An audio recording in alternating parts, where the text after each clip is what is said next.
Welcome to today's Explainer.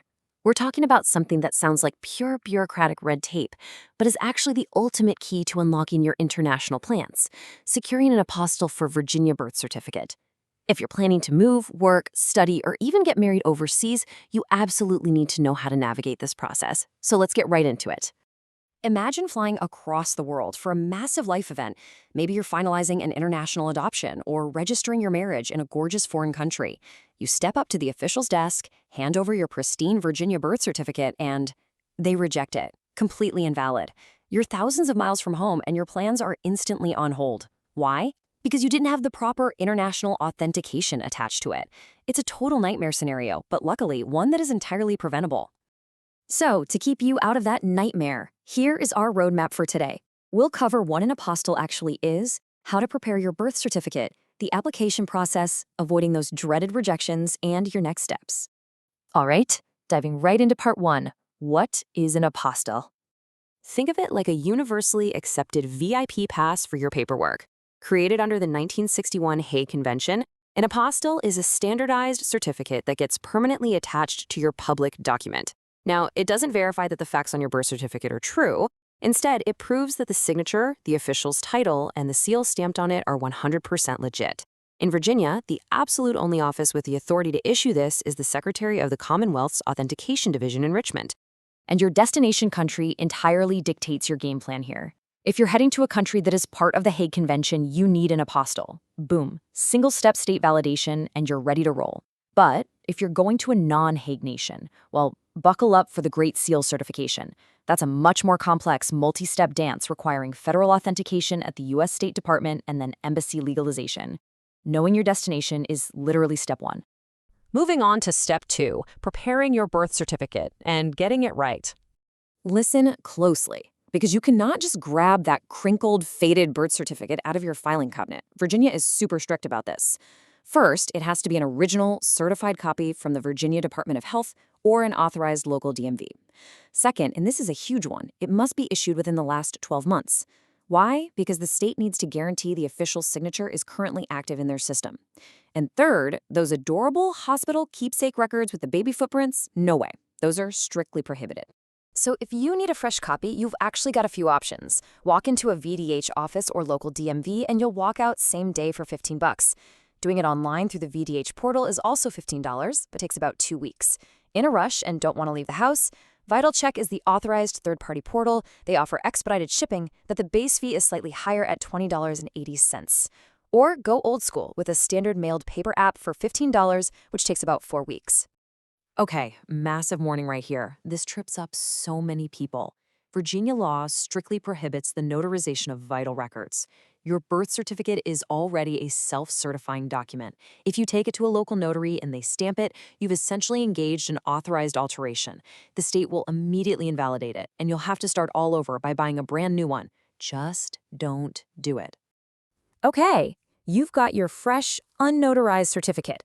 Let's hit section 3, the application process. The state absolutely will not accept messy, loose pages. You need to compile a complete package. First, register on their online portal and generate the official authentication request cover letter. This tracks your info and tells them your exact destination country. Second, calculate your processing fees. And third, if you aren't walking this in yourself, you have to prepare a flawlessly formatted return courier envelope. Speaking of fees, it's actually incredibly reasonable. The standard processing fee for an apostille in Virginia is just $10 per document. Not per page, per document. If you're mailing it in or using the office Dropbox, just pay via check or money order made out to the Secretary of the Commonwealth. They even offer a volume discount, but the rules here are super specific. It's $10 for the first document and $5 for each additional one. But, and this is key, they must be signed by the exact same public official on the exact same date, destined for the exact same country. If you've got 2 birth certificates signed by different officials on different days, they're $10 each. Oh, and overpayments of $5 or less are non-refundable, so do the math carefully. Now for the return envelope. Honestly, this ruins so many applications. The state has a strict policy for private couriers like FedEx or UPS.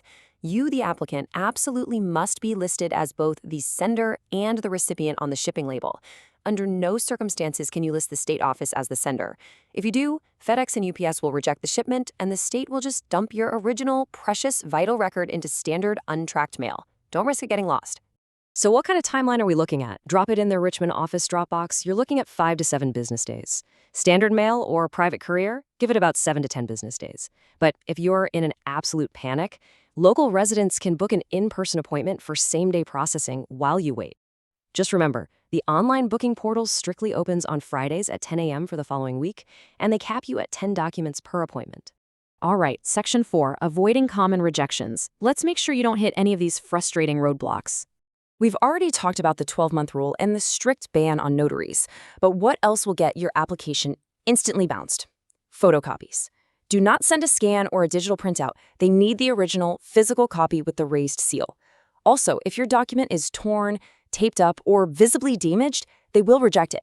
Keep those documents looking pristine. Jurisdiction is another huge one. The Virginia Authentication Division only authenticates Virginia-issued state documents.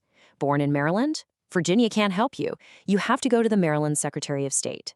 Got a federal document, like an FBI background check? That has to go to the Federal Office of Authentications at the U.S. State Department. Always know whose jurisdiction you're in. Almost done. Let's move to Section 5, Next Steps and FAQs. Here's a huge pro tip for when you actually get the apostille in your hands.